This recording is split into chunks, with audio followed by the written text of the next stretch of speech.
Welcome to an evening of literature. Uh, I happen to be with the good doctor here. If you've not caught us before, I'm here with Dr. Tyler Blake, a doctor of American literature, freshly retired. Um, Doc, before we get too deep, um, if folks don't know you, let's take a visit to the Ministry of Personal Truths.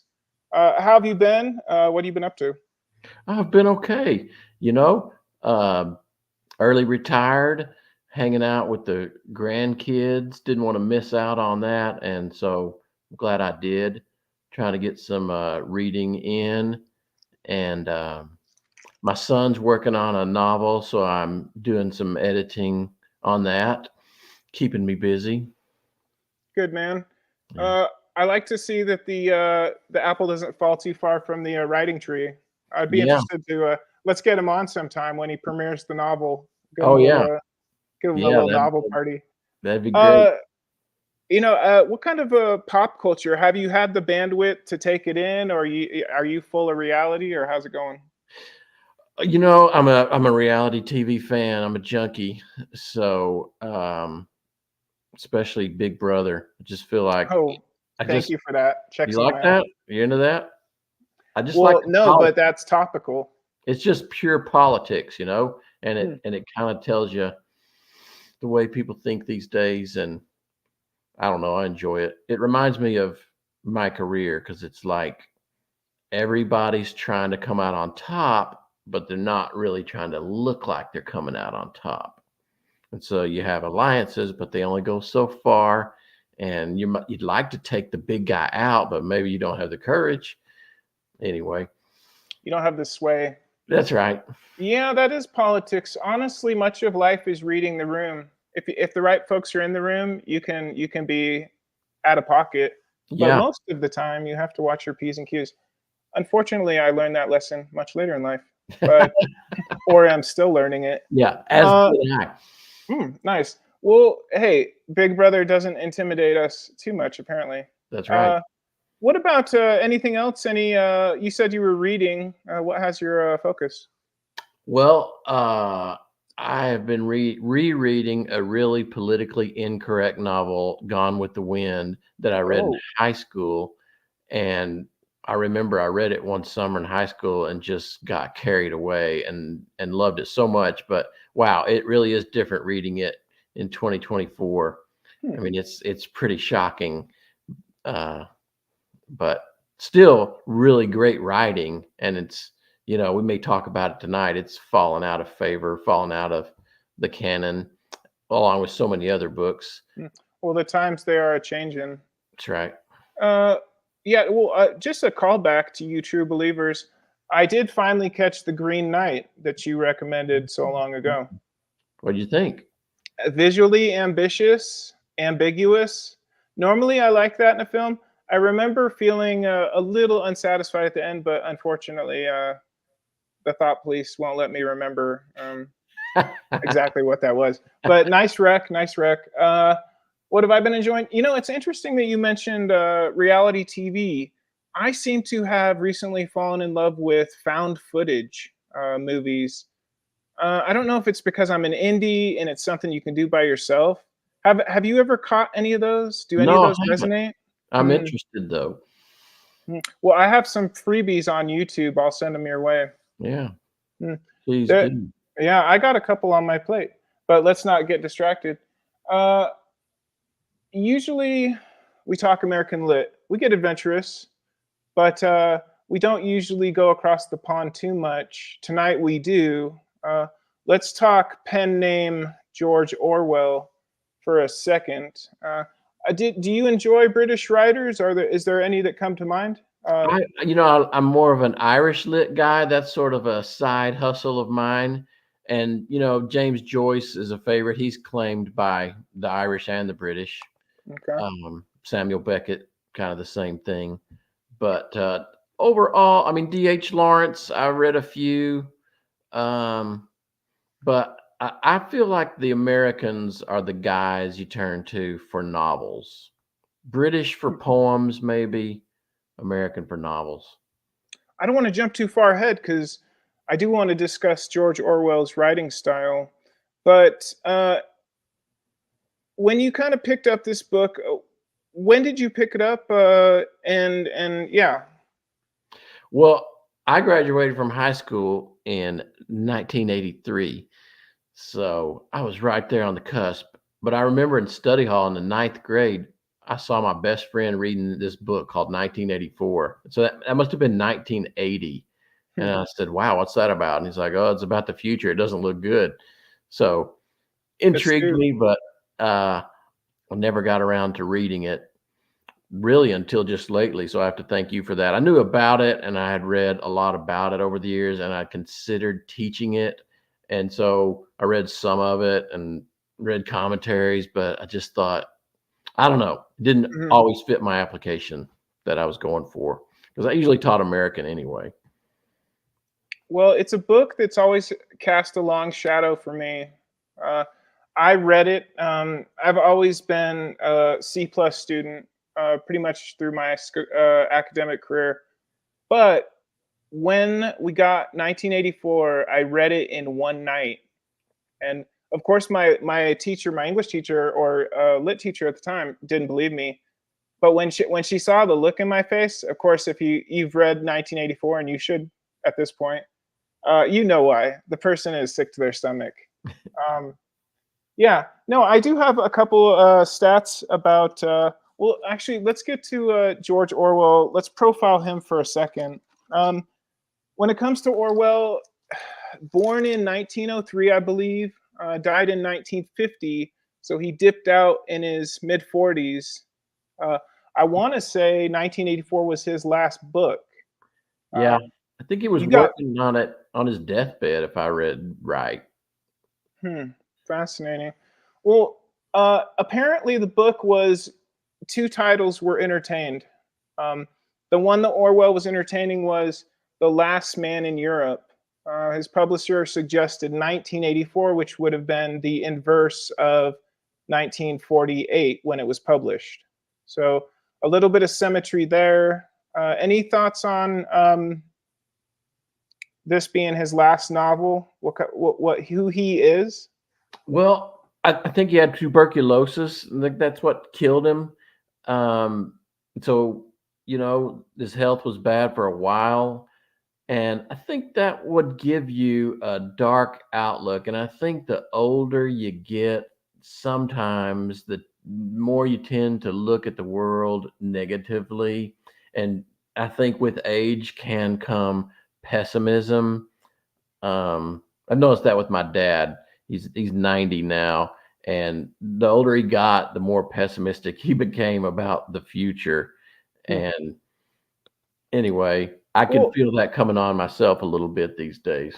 well, hey, double speak. Am I right? Yeah, Of course, a 90-year-old can't make sense of somebody half their age at this point. yeah, That's the beauty of the American way. yeah. But I mean, it's also the beauty of the world of 1984. Um, let's dip into that for a second. I want to make sure I don't forget anything about pen name George Orwell. He created terms like thought police, thought crimes, and of course Big Brother. Uh, the genre he wrote in was dystopia, satire. I think his life and where his the military he was around, it always gave him a sense of detachment, which is really the only way you can write a book like this. Uh, so let's just get to 1984. I'll give it some weight. Um, it's the third most checked out book uh, in the history of the New York City Library. Wow, Um, it's been printed so many times. There's a book of its covers. And I man. think that one thing that resonates with most people is the art that's attached to 1984. On the cover, of course, the eyes staring at you. Um, just off the cuff, you reading 1984 recently, Doctor. What hit you in the face? Well, right away it hit me that this guy was a prophet, and I thought if he could see us now, he would realize he knew more than he even realized he knew, I think. Hmm. Um, Especially, for example, in the book, I noticed they said, we're getting rid of language. We're going to dissolve language. Hmm. That was something that they were working on, and they were replacing the complexity of all these English words with just a few small words. And the reason they did that was they wanted to keep people from thinking, because they said if you can't think, it's easier to make you succumb to orthodoxy. And Hey, they Doc, do you recall when Michael Jackson changed bad to good? That's right. I remember it well. Please continue. Please but continue. but he says Chaucer, Milton, and Shakespeare will be no more. It says that in the book, Hmm. and that's really kind of happened, but it hasn't happened, I don't think, because of the government. Let me ask you a question. If and when this happens, all this comes to fruition, is it going to come from the right or the left of the political spectrum? Hmm. You're asking me to look into an infinity box. I think our culture programs you to do their work for them, much like Sawyer had people whitewashing a fence. Yeah. So, yeah, I think ultimately we become a parody of the system we live in. But you're asking me to get very basic. Let me ask you this: when I read it the first time, and I'll break away for a second, I'll digress. I spend a lot of time online, probably more than most, and I do spend some of that time in chat rooms, etc. One of these rooms is probably a room full of the smartest minds in the world, less than 10 folks. Of course, they consume everything, they watch everything I do. But when I told them I was talking 1984, I said, I'm going to talk it with the doc. And you just happen to be their favorite voice. So cheers to that, brother. Uh, but I was going to ask, when I mentioned 1984, one of the people in that room said it's a book where they kill love. Now, that hadn't occurred to me, but I do remember when I read it in high school, that was the gut punch. Because when it hits you at an age where you might be shy, you might not think you're that dude, and then a girl passes you a note or something like that, then by the end of the story, Um, what did that jump out at you? The relationship aspect of the book? Yeah. There's a line in there where he says, friendships will be replaced by comrades, or something like that. And, over the course of my 30-year teaching career, when I used to walk into a classroom back when you were in class, remember everybody be talking and visiting, and I'd have to say, all right, settle down, everybody. Hmm. Let's get busy. I The know where last you're few going. years, I know where you're the going. last few years when I taught, I would walk in a room and the lights wouldn't even be on, and nobody would be talking, and everybody would be hunched over their phones, and it was Hmm. like walking into a cave full of bats. And I would flip the lights on and Hmm. and and it just felt like nobody wanted to talk, nobody wanted to socialize, because they were engaged with their phones. And man, that was discouraging. Well, it does say that in the book that folks will be consumed with their screens. Yeah. But it doesn't. It. What was I going to go with that? No, I was going to say that. Damn, I dropped it, Doc. Spin for a second. Well, there's screens everywhere in the book, which is also prophetic, but not exactly like he thought there would be. He thought they'd all be hooked to cable or antennas or something, but I mean, had he been able to foresee the internet, it's like, oh yeah, that makes sense. Everybody carries a screen. When I was in college, we didn't even have cable in the dorms. If you had a television, you try to hook it up to an antenna, but We it's had not. rabbit ears. We had Yeah. rabbit ears in my day. I Can you honestly imagine? think they probably got cable in my duration. Yeah. But Now, I then was can you imagine going to class with a little television that had cable in your hand, in your pocket, and beyond just cable? anything you could ever want to watch or see in your hand in class. That's a crazy thought to me. Hmm. The change. No, I concur with that. And honestly, I do get it with the lights off in a classroom and people hissing at you. No, I think that there's a generational leap in, and this is what I was searching for, is that there's certain things you watch certain pieces of ambitious art or you read something. If you're reading the graphic novel The Watchmen, there's the story of the Black Pirate right in the middle of the book. Uh, if you're watching JCVD, the movie, of course, Jean Claude Van Damme, there's a scene right in the middle of it where he just floats out of the scene and starts talking to you. I felt like pen name George Orwell in the middle of the book dropped the blueprint for everything we're discussing. Like he'd seen it already, although the words had been swapped. It's not thought police, it's fact checkers, it's gatekeepers. Yeah. That's how I felt that right in the middle of the book, he drops the manual. Did you catch that? Drops. Oh yeah. The Book Yeah. of Goldstein. Oh. There's Oh like yeah. two chapters where He reads it out Winston, loud. yeah, Yeah. while she's sleeping. Yeah. Yeah. Yeah. That to me felt like they just broke away from the novel for a second and said, "This is how it's going to play out." Hmm. I I find it hard to believe that somebody did not have the blueprint for that. Hmm. Um, but that's also what resonates for me about 1984 is that I don't know, it's disclosure in a way. Hmm. They can't say they didn't warn you. Yeah. And having lived through World War II with all of the totalitarianism Hmm. during that era, the fascism and communism, I mean, I think he had a better view of it than we have had in our lifetime. Hmm. It's true. I mean, it's much more digestible in this age. Hmm. Uh, we're approaching 17 minutes. That's a magical time. Um, but I would like to end it artistically, a little bit out of sorts. Let's head to room 101, which, of course, is another term, the worst place or the worst possible thing.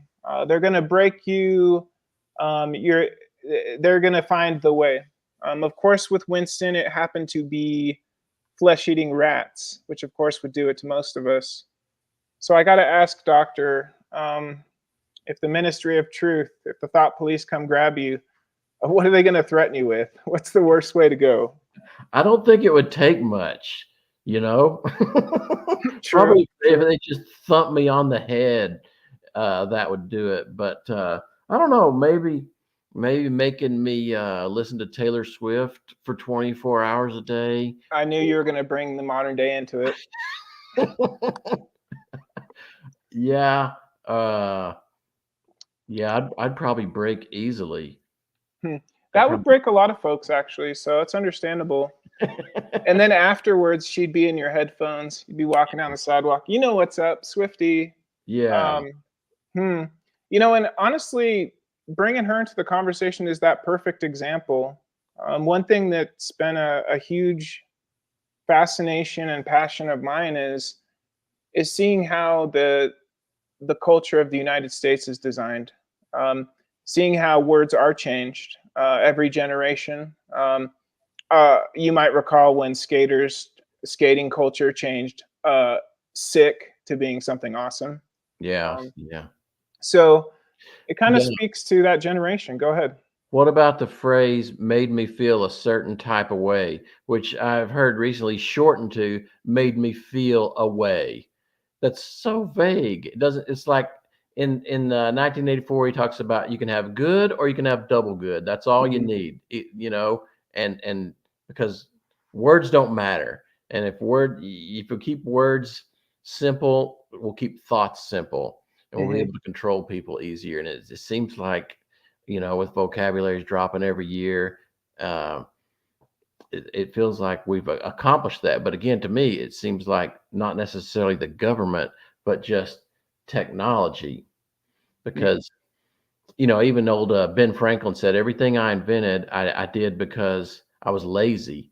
And so humans are problem solvers. And if Mhm. there's something that's difficult, we'll find a way to make it easier. But every time that happens, we lose a little something too, maybe. Absolutely.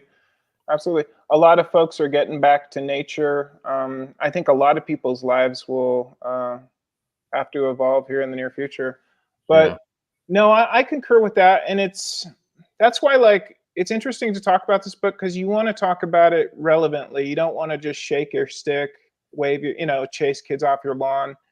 But you look at it and you're like, huh, okay, okay. Yeah. No, I mean, there's always a couple kinds of confinement. There's the bars you see and the bars you don't.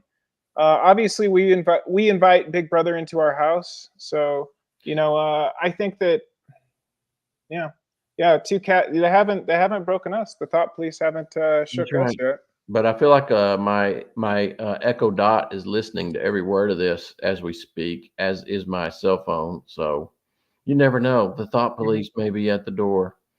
Well, I always lean on something I heard, and it's a little bit of a name drop, but the conversation affected me so much so that it should be. And that was I was covering a libertarian convention in California, and I ran into Judge Jim Gray.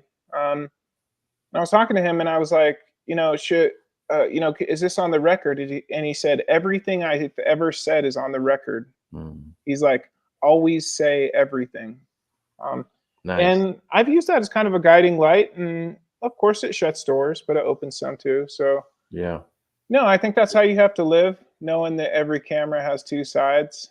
Yeah. We can all be blackmailed. Come on, Big Yeah. Brother's sitting there. That's But right. that's in closing. Two things. Two things. I think Winston and all those folks that sought to hold on to 2 plus 2 is 4, they forgot about artists.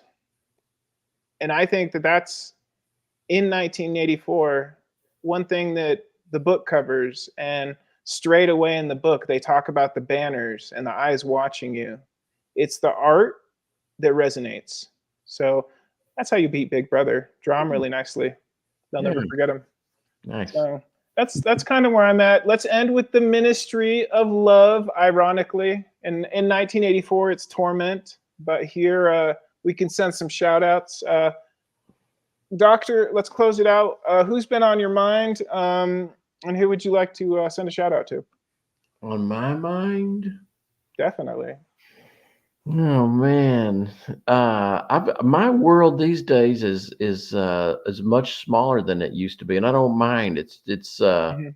I hang out with my kids and my grandkids and my wife, and so it's nice to get to visit with you about literature.